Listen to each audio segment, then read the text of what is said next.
Թաթա Սիմոնյանը հայկական շոու բիզնեսի ամենաերկարակյաց կարիերա ունեցող երգիչներից մեկն է, որի պահանջարկը չի նվազում տարիների հետ։ Ճիշտ հակառակը, նրա հոնորարներն օր-օրի բարձրանում են, իսկ շոու բիզնեսի գործընկերները հաճախ քչփչում են, որ նա բավականին թանկ է վարձատրվում երգելու համար։ Թաթան անկեղծացել է որդու ծննդին 13 տարի սպասելու և կնոջ հետ 33 տարվա համատեղ կյանքի մասին։ Թաթան հանրությունից խիստ մեկուսացած կյանք է վարում, հանրային վայրերում առհասարակ չի լինում, քանի որ կաշկանդվում է ուշադրությունից։ Երգիչն անկեղծանում է, որ իր սահմանափակումներն անդրադառնում են նաև կնոջ ու որդու վրա և ասում. «Նրանց կողմից դժգոհություններ լինում են, բայց դրանք մնում են մեր տանը, մեր ընտանեկան խոսակցությունների մեջ։ Կինս և տղաս երբեմն ինձ մեղադրում են, բայց ես չեմ ունեցել այդ բախտը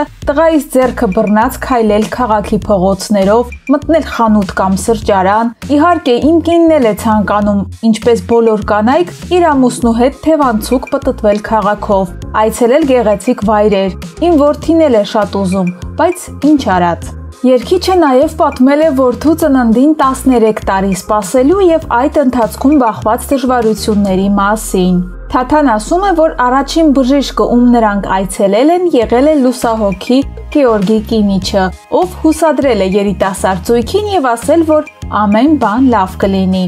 Ինչ վերաբերում է հուզական դաշտին, երգիչն ասում է, որ ինքը անընդհատ եղել է արտերկրում հյուրախաղերի և միգուցե դա է պատճառը, որ երեխա չունենալու խնդրի հետ կապված էմոցիաները չեն վնասել իրենց հարաբերությունները։ Նրանք այսօր արդեն 33 տարվա ամուսիններ են, սակայն ինչպես ասում է երգիչը, առաջին 13 տարիների ընթացքում իրենք հաղթահարել են հարաբերությունների բոլոր խոչընդոտները և երեխայի ծննդից հետո համատեղ կյանքն արդեն ավելի հեշտ է եղել։ Բացի այդ, Թաթան հիշում է, որ բժիշկները 9 ամիս ասել են, որ դուստր են ունենալու, սակայն ծնվել է արուզավակ հենց այն օրը, երբ Թաթան վերադարձել է հերթական շրջագայությունից։ Տղա ունենալու մասին լուրը կրկնակի ուրախություն է պարգևել երգչին, քանի որ ինչպես ինքն է ասում, բոլորն էլ երազում են, որ առաջին երեխան լինի տղա։ Խիստ հայր եք, որ հարցերում և ինչպես է դրսևորվում ձեր խստությունը հարցին,